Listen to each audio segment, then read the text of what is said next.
வணக்கம். ஓஷோ உலகம். அதாவது மிகப்பெரிய மேதைகள் இருக்காங்களே, அவங்கள புரிஞ்சுக்கிறது அப்படின்னா எல்லாருனாலையும் புரிஞ்சுக்கிற முடியாது. அந்த மிகப்பெரிய மேதைகள், மிகப்பெரிய உயரத்தில் இருக்கக்கூடிய சாதனைகள், மிகப்பெரிய கலைஞர்களுடைய படைப்புகள் அப்படின்ற விஷயம் இருக்குல்ல, அதெல்லாம் புரிஞ்சுக்கிறது அப்படின்னா அது பண்பட்ட மனதை கொண்ட உயர்ந்த அறிவை கொண்ட மனிதர்களால் மட்டும்தான் புரிஞ்சுக்கிற முடியும். இது ஓஷோ என்ன சொல்கிறாரு அப்படின்னா, இப்போ மொசார்ட் அப்படின்றோம்ல, மிகப்பெரிய இசை மேதை மொசார்ட்னுடைய இசை அப்படின்ற ஒரு விஷயம் இருக்கு இல்லையா, மொசார்ட்னுடைய இசையை எல்லாருனாலையும் புரிஞ்சுக்கிற முடியுமா? எல்லாருமே மதிப்பு மரியாதையோடு நினைக்க முடியுமா? மொசார்ட்னுடைய இசையில் இரண்டரை கலந்து அப்படியே மெய் மறந்து, தங்களையே மறந்து, உலகத்தையே மறந்து, உன்னத நிலையை அடைந்து, ஆனந்த அனுபவத்தை பெற்று அப்படின்றதெல்லாம் எல்லாருனாலையும் முடியுமா?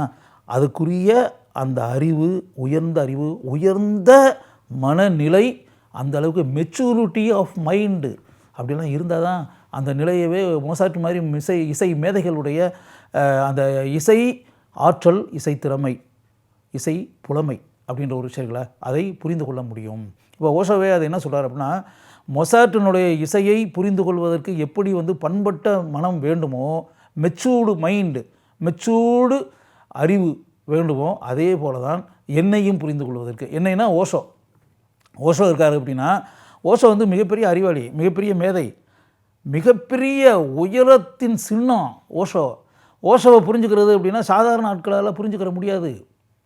அவர் ஓஷோ திரும்ப சாதாரணமாக சொல்கிறார். என்ன சொல்கிறாருன்னா, மொசார்ட்டினுடைய இசையை புரிஞ்சுக்கிறது அப்படின்னாலே அது சாதாரண மனிதர்களால் புரிஞ்சுக்கிற முடியாது. மிகப்பெரிய பண்பட்ட, பக்குவப்பட்ட, மெச்சூர்டு இதயத்தை கொண்டவர்கள், மனதை கொண்டவர்கள், அவர்களால் மட்டுமே மொசார்ட்டை புரிந்து கொள்ள முடியும், மொசார்ட்டினுடைய இசையை புரிந்து கொள்ள முடியும். அதே போல் என்னையும் சாதாரண மக்கள் புரிந்து கொள்ள முடியாது, தெரிந்து கொள்ள முடியாது, உணர முடியாது அப்படின்னு சொல்லிட்டு அவர் ரொம்ப அவருடைய ரைட்டிங்னு ஒன்று இருக்குல்ல, என்னை சாலையில் நடந்து போய்கொண்டிருக்கக்கூடிய யாசகர்கள், பிச்சைக்காரர்கள், பெகர்ஸ், ஆங்கிலத்தில் அப்படி தானே பெகர்ஸ்னு எழுதுவார். பெகர்ஸ் என்னை புரிஞ்சுக்கிற முடியாது. அதே போல் சாதாரணமாக அப்படி வழிப்போக்கர்கள் அப்படின்ற பேட்டர்னில் இருக்கிறாங்களே, அப்படிப்பட்ட மனிதர்கள்லாம் என்னை புரிஞ்சுக்கிற முடியாது. புரிஞ்சுக்கிறதுக்கான மனநிலை, அது பண்பட்ட மனம் அவர்களுக்கு கிடையாது அப்படின்றதான் உண்மை. அது இப்போ உதாரணத்துக்கு இப்போ சத்யஜித் ரே இருக்கார். இப்போ ஓஷோ சொன்னதுன்றது அவர் மொசார்ட்டை குறிப்பிட்றாரு, தன்னை குறிப்பிட்றாரு. அவர் சொன்னது அந்த 2 பேர் தான் சொல்கிறார். மொசார்ட்டை சொல்லிட்டு இருக்கும்போதே தன்னையும் குறிப்பிட்றாரு. மொசார்ட்டை எப்படி சாதாரண மனிதர்கள், பண்பட்ட நிலையில் இல்லாத மனிதர்கள் எப்படி புரிந்து கொள்ள முடியாதோ, தெரிந்து கொள்ள முடியாதோ, உணர முடியாதோ, அதே போல் என்னையும் சாலையில் போய்கொண்டிருக்கக்கூடிய யாசகர்கள், இல்லாவிட்டால் அப்படியே வழிப்போக்கர்களாக இருக்கக்கூடியவர்கள் அப்படின்ற ஒரு விஷயத்தில் அவர்களால் என்னை உணர முடியாது, புரிந்து கொள்ள முடியாது, தெரிந்து கொள்ள முடியாது. என்னுடைய மதிப்பு மரியாதை அவர்களுக்கு தெரியாது, அவர்களால் உணரவே முடியாது எந்த காலத்திலும் அப்படின்ற மாதிரி ஒரு விஷயத்தை சொல்கிறாரு.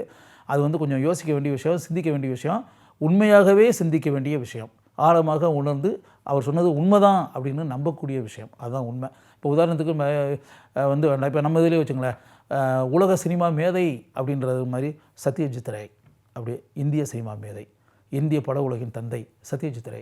இப்போ சத்யஜித் ரேனுடைய படங்கள் அப்படி இந்த ப்ரோக்ராம் நீங்கள் பார்த்துட்டு இருக்கீங்களா, இந்த பார்த்துக்கிட்டு இருக்கீங்களா, நீங்கள் எத்தனை பேர் சத்யஜித் ரேனுடைய படங்களை பார்த்துருப்பீங்க? சும்மா ஒரு பேசிட்டு சொல்கிறேன், ஒரு 10,000 பேர் நீங்கள் இந்த ப்ரோக்ராமை ஒரு 10,000 பீப்புள் பார்க்குறீங்கன்னு வச்சுங்களேன். இந்த 10,000 பீப்புளில் சத்யஜித் ரே ஒரு 10 பேர் அவருடைய படங்களை பார்த்துருப்பீங்களா? வெறும் 10 பீப்புள், 10 பார்த்துருப்பீங்களா? 10,000 எங்கே இருக்குது, 10 எங்கே இருக்குது? 1,00,000 பேர் நீங்கள் பார்க்குறீங்கன்னு வச்சுங்க, அதில் 100 பேர் பார்த்துருப்பீங்களா சத்யஜித் ரேனுடைய படங்களை? ஆனால் இந்தியாவுடைய சினிமா மேதை அவர் சத்யஜித் ரே. சத்யஜித் ரேனுடைய பதேர் பாஞ்சாலி படத்தை பார்த்தீங்க அப்படின்னா, பதேர் பாஞ்சாலி மாதிரி ஒரு படத்தை அப்படி டைரக்ட் பண்ண முடியுமா? அப்படி ஒரு படத்தை இயக்க முடியுமா? அப்படி ஒரு படத்தை தயாரிக்க முடியுமா? அப்படிப்பட்ட கதாபாத்திரங்களை உருவாக்க முடியுமா? அப்படிப்பட்ட காட்சிகளை அமைக்க முடியுமா? படங்களை நிறையா இயக்கலாம், தயாரிக்கலாம், நடிக்கலாம்.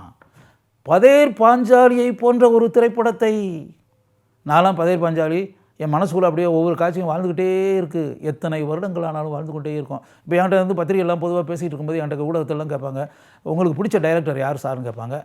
எனக்கு பிடிச்ச டைரக்டர் எவர்கிரீன், எப்போவுமே, இன்றைக்கின்னு இல்லை, 10 வருஷம் கழிச்சு இல்லை, 20 வருஷம் கழிச்சு என்னை கேட்டால் கூட எனக்கு பிடிச்ச டைரக்டர் சத்யஜித் ரே. அவர் தான் எனக்கு பிடிச்ச டைரக்டர் அப்படின்னு. அதான் உண்மை, எனக்கு பிடிச்ச டைரக்டர் சத்யஜித் ரே தான் அப்படின்னு. காரணம் என்னென்னா, நீங்கள் அவருடைய டைரக்ட் பண்ண படங்களை நீங்கள் பார்த்தா தான் அவனுடைய மதிப்பு மரியாதை தெரியும். அப்படியே அவருடைய படங்கள்லாம் நீங்கள் வந்து பதேர் பாஞ்சாலியை பார்க்கணும். சாருலதான்னு ஒரு படம் இருக்கும், அவர் டைரக்ட் பண்ண படம், காவியம். சாருலதாவை போன்ற ஒரு படத்தை டைரக்ட் பண்ணவே முடியாது. அதை ஒன்று டைரக்ட் பண்ணால் ஸ்டார்ட் கட் சொல்கிறது மட்டும் டைரக்ஷன் கிடையாது. ஒரு கேமரா இருக்கும், கேமரா பார்த்தீங்கன்னா அப்படி ஸ்டார்ட் பண்ணுறக்கா ஸ்டார்ட் ஆக்ஷன் அப்படி அது தட் இஸ் நாட் டைரக்ஷன். அதை தாண்டிய ரசனை அப்படின்னு ஒன்று இருக்குது. அந்த ரசனைன்றது வந்து அது வந்து நம்ம ஜீன்ஸ்லேயே இருக்கிறது. டிஎன்ஏ, ஆர்என்ஏ, குரோமோசோம்ஸு அதிலே இருக்கிறது.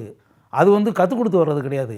மெக்கானிக்கலாக வந்து அப்படியே வந்து ஸ்டார்ட் கட் சொல்கிறதோ கேமராவை இயக்குறது அப்படின்றதுலாம் வேறு. இதைத்தான் கேமரா கவிஞர் பாலு மகேந்திரான்னு ஏன் சொல்கிறான்?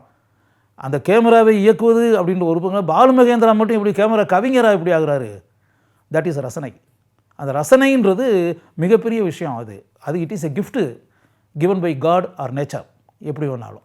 அதை மாதிரி சத்யஜித் ரேனுடைய படங்களை நீங்கள் பார்த்தீங்கன்னா, பதேர் பாஞ்சாலியாக இருக்கட்டும், சாருலதாவாக இருக்கட்டும், சாருலதாவினுடைய ஒவ்வொரு ஃப்ரேமும் ஒவ்வொரு காட்சியும் அப்படியே ஓவியத்தை போல அவ்வளோ அருமையாக சிற்பி சிலையை செதுக்குவதைப் போல அவ்வளோ அருமையாக பண்ணியிருப்பார் சத்யஜித் ரே. அதே மாதிரி நாயக்குன்னு ஒரு படம், ஒரு புகைவண்டிலேயே ட்ரெயின்லேயே நடக்கக்கூடிய ஒரு கதை, ஷர்மிளா டாகூர் அதில் ஆக்ட் பண்ணியிருப்பாங்க. அந்த படம்லாம் எக்ஸ்ட்ரானரி ஃபில்ம், அவருடைய மேக்கிங் அப்படின்றதில். அது மாதிரி அவருடைய படங்கள் அப்படியே அபூர் சன்சார், இது மாதிரி எல்லா படமும் அவருடைய படங்கள், அனைத்து திரைப்படங்களுமே, கஞ்சன்ஜங்கா, இது மாதிரி எவ்வளோ படங்கள் அப்படி சொல்லிகிட்டே போகலாம். அவர் இயக்கக்கூடிய அத்தனை படங்களையுமே அப்படியே புருஷ் அப்படின்னு இதை மாதிரி எப்படி அப்படி நீங்கள் பார்த்தீங்கன்னா அப்படியே நாயக் திரைப்படம் மாதிரி ஒரு படத்தெல்லாம் எடுக்க முடியுமா? இப்படிப்பட்ட அந்த படத்தினுடைய உச்சக்கட்ட காட்சின்ற அந்த கிளைமேக்ஸ், அதெல்லாம் எப்படிப்பட்ட கிளைமேக்ஸு, எப்படிப்பட்ட உச்சக்கட்ட காட்சி அப்படின்னு. அதனால் சத்யஜித் ரேனுடைய படங்கள் எல்லாம் நம்ம அப்படி சொல்லிகிட்டே வரலாம். அதே மாதிரி இப்போ பார்த்திங்கன்னா வின்சென்ட் வான் காவினுடைய ஓவியங்கள், அந்த ஓவியங்கள்லாம் வின்சென்ட் வான் காவினுடைய ஓவியங்கள்லாம் நீங்கள் அப்படி பார்த்தீங்க அப்படின்னா அதில் சாதாரண விஷயமா எத்தனை பேரால் அது புரிஞ்சுக்க முடியும்? எத்தனை பேரால் அது மதிப்பு மரியாதை நினைத்து பார்க்க முடியும்?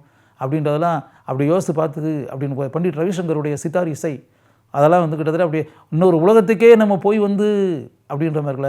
பங்கஜ் உதாஸ் அப்படின்னுடைய கசல், அந்த பாட்டுகள்லாம் நீங்கள் கேட்டிருக்கீங்களா?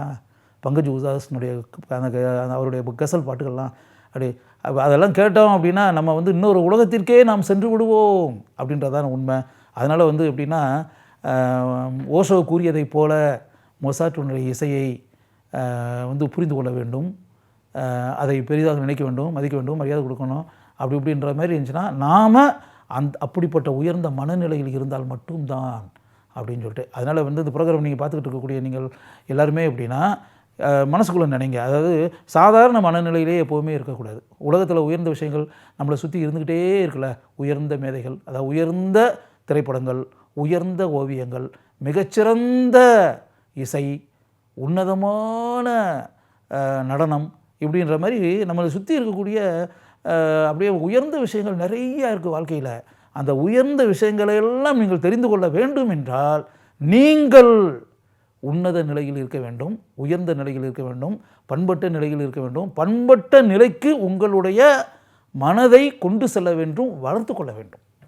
அப்படியெல்லாம் இருந்தால் தான் அப்படியே வந்து இப்போ சலீல் சௌத்ரியினுடைய அப்படியே இசையை நீங்கள் கேட்குறீங்க அப்படின்னா, அப்படியே வந்து அதில் மெய்மறந்து போய் இருக்கீங்க அப்படின்னா, ஹரிஹரனுடைய கசல் பாட்டுகளை நீங்கள் கேட்குறீங்க அப்படின்ற மாதிரி இருந்தால் அப்படி எந்த அளவிற்கு அப்படின்றக்கலாம், அந்த அளவுக்கு அப்படியே உங்களையே நீங்கள் மறந்து உயர்ந்த நிலையில் அப்படின்ற அப்படியே அந்த நிலைக்கு உங்களுடைய மனதை, இதயத்தை வளர்த்து கொள்ள வேண்டும். அப்படி வளர்த்துக்கிட்டிங்கன்னா தான் நீங்கள் உலகத்தில் இருக்கக்கூடிய உன்னதமான விஷயங்களை எல்லாம் தெரிந்து கொள்ள முடியும். அதாவது மிகச்சிறந்த கவிதைகள், மிகச்சிறந்த சிறுகதைகள், மிக அருமையான புதினங்கள், உலகத்தில் இருக்கக்கூடிய எழுத்தாளர்கள் எழுதிய மிக உயர்ந்த படைப்புகள், அந்த படைப்புகளையெல்லாம் நம்ம தெரிஞ்சுக்கிறணும், புரிஞ்சுக்கிறணும். அதில் இருக்கக்கூடிய சிறப்பு தன்மையெல்லாம் நம்ம வாழ்க்கையில் அனுபவிக்கணும். அதை அப்படியே ஒவ்வொரு தருணமும் பயனுள்ள விஷயங்களை பெற்றுக்கொண்டு நம்முடைய மனதையும் உடலையும் வளர்த்து கொள்ள வேண்டும், நம்மளுடைய அறிவை பெருக்கிக் கொள்ள வேண்டும். அதன் மூலம் நாம் வாழ்க்கையில் பயன் அடைந்து பல சாதனைகளை செய்ய வேண்டும் அப்படின்ற மாதிரிலாம் நீங்கள் மனசுக்குள்ளே நினச்சிங்க அப்படின்னா, பண்பட்ட நிலையை நீங்கள் பெறுவதைப் போல உங்களை ஆக்கிக் கொள்ளுங்கள், உங்களை வளர்த்து கொள்ளுங்கள் அப்படின்றத. அப்படி இருந்தால் மட்டும்தான் மொசாட்டினுடைய இசையை உங்களால் ரசிக்க முடியும், பீத்தோவனுடைய இசையை உங்களால் ரசிக்க முடியும், பாக்னுடைய இசையை உங்களால் ரசிக்க முடியும், பண்டிட் ரவிசங்கருடைய சித்தார் இசையை உங்களால் ரசிக்க முடியும்.